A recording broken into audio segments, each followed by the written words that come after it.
salam sejahtera untuk kita semua. Perkenalkan, nama saya Junior Los Krendina, NPM 22220084,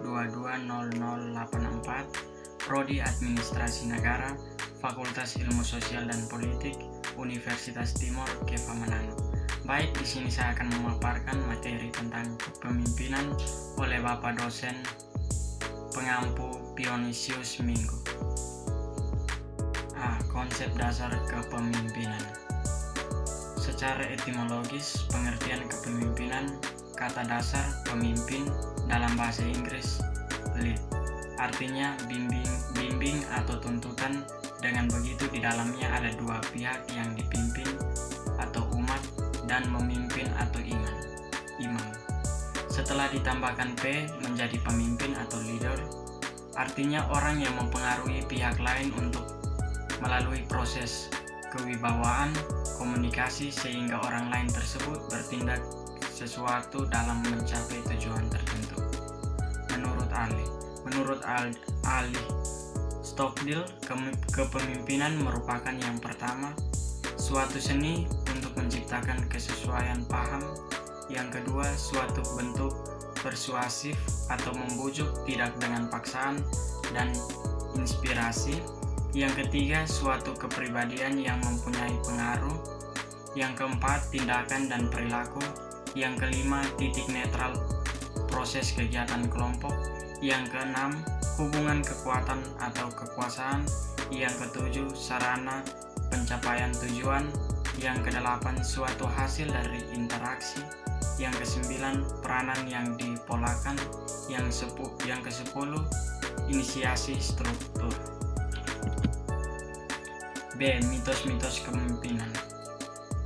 Mitos pemimpin adalah pandangan-pandangan atau keyakinan masyarakat yang diletakkan kepada gambaran seorang pemimpin. Ada 3 mitos berkembang di masyarakat. Yang pertama, mitos The Bricks, berpandangan bahwa pemimpin itu dilahirkan bukan dihasilkan. Mitos ini berbahaya bagi perkembangan regenerasi pemimpin karena yang dipandang pantas menjadi pemimpin adalah orang yang memang dari sananya dilahirkan sebagai pemimpin, tidak memiliki kesempatan menjadi pemimpin. Yang kedua, mitos The 4 Seasons, berpandangan bahwa sekali orang itu menjadi pemimpin yang berhasil, pada kenyataannya keberhasilan seorang pemimpin pada suatu situasi dan kondisi tertentu belum tentu sama dengan situasi dan kondisi lainnya. Yang ketiga, mitos The Intensity, berpandangan bahwa seorang pemimpin harus bisa bersikap tegas dan galak karena pekerja itu akan bekerja jika didorong dengan cara yang keras. Pada kenyataannya, kekerasan mempengaruhi peningkatan produktivitas. C. Atribut-atribut pemimpin. Secara umum, atribut personal atau karakter yang harus ada atau melekat pada diri seorang pemimpin adalah: yang pertama, mumpuni, yang kedua, juara, yang ketiga, tanggung jawab, yang keempat, aktif, yang kelima, status sosial dan status ekonomi yang baik. D. Tipe-tipe kepemimpinan. Pandangan awal menurut Plato atau Yunani dalam bukunya The Republic antara lain The Philosopher Statesman, yaitu pemimpin tipe ini dibutuhkan untuk menjelaskan pemerintah secara cerdas dan bijaksana. The Military Commander, yaitu pemimpin itu dibutuhkan untuk mempertahankan negara dan melakukan penyerangan jika dibutuhkan. The Bushman, yaitu pemimpin tipe ini dibutuhkan untuk menyediakan dan memenuhi kebutuhan dasar masyarakat atau negara.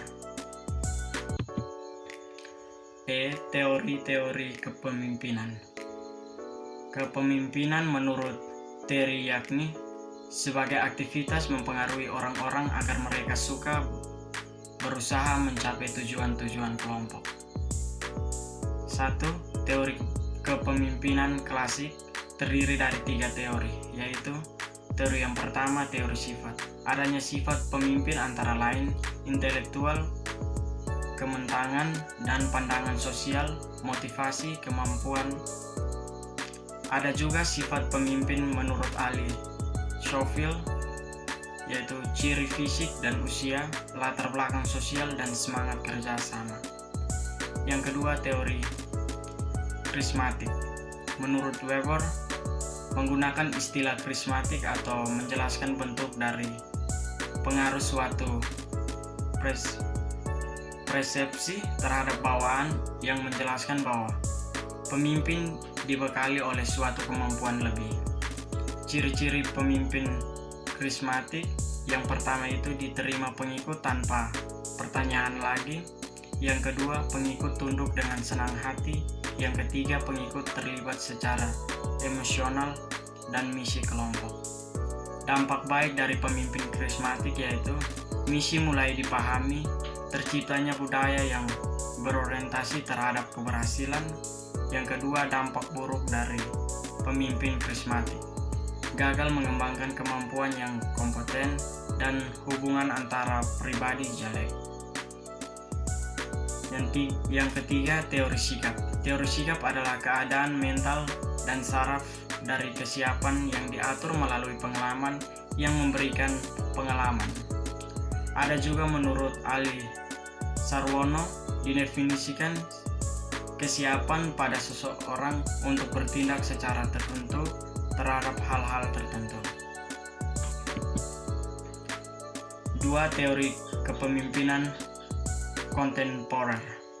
Teori kepemimpinan kontemporer muncul sejak tahun 1980-an yang berfokus pada kepemimpinan sebagai proses rasional dan dinamis.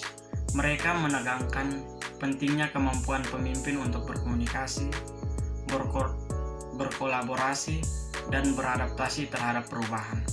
Teori-teori tersebut antara lain kepemimpinan transformasional, kepemimpinan situasional, kepemimpinan pelayan, kepemimpinan autentik, dan teori pertukaran pemimpin anggota.